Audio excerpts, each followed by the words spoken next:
Dans un premier temps, l'objectif pour la DTN, c'est de venir ici pour vérifier si le cahier des charges est bien respecté, pour aussi essayer de ressentir un petit peu à la fois le climat, les intervenants, dans quel état d'esprit ils sont, et puis si on est dans la lignée de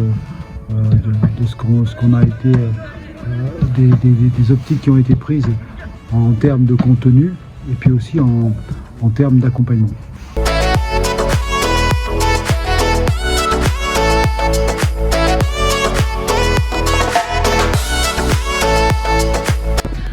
Alors la relation qui est entre le pôle espoir, l'ensemble de l'équipe technique régionale et puis le PPF, c'est bien sûr deux temps. Le premier, c'est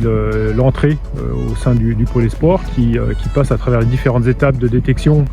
dans nos districts, dans nos territoires et ensuite au niveau de la ligue. Également avec le stage probatoire auquel tous les collègues participent pour amener les gamins ou les meilleurs potentiels du moment sur le concours final du Pôle Espoir en pleine collaboration avec l'équipe technique du Pôle Espoir et notamment le directeur Jean-Robert Fauché. Et puis ensuite c'est un deuxième moment, ce sont les détections notamment avec les U15 sur les sélections Élite et Avenir auxquelles les joueurs du pôle participent pleinement et puis amènent leur qualité, leurs compétences dans les sélections Élite et Avenir sans que pour autant que ce soit acquis d'avance. Le fait d'être dans la structure n'est pas une garantie absolue de participer ou d'être retenu en sélection régionale du Grand Est.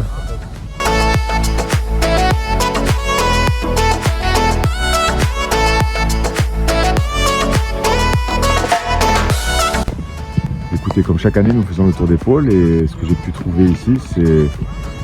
la conformité des moyens mis en place pour rendre les joueurs les plus autonomes possibles, les plus matures possibles, les plus techniques possibles. Et ce que je peux vous dire, c'est que le partenariat entre l'établissement scolaire, le CREPS et la structure pôle qui représente la Ligue est d'un très grand niveau. En termes de collaboration, en termes d'investissement, c'est assez incroyable. Tout est fait autour du jeune pour qu'il puisse s'épanouir dans les différents secteurs, le secteur sportif bien évidemment, mais surtout le secteur scolaire et bien évidemment social et éducatif. Donc j'ai pu vérifier que la structure était d'un très très grand niveau et que vraiment les jeunes étaient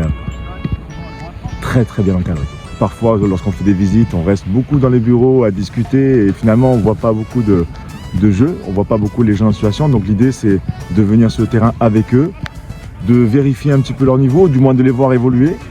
et peut-être aussi leur donner une ou deux idées, certainement les mêmes que leur donne le coach toute l'année, exactement les mêmes, mais peut-être venues d'une personne différente et moi ça me permet franchement de passer un agréable moment et de voir avec eux, de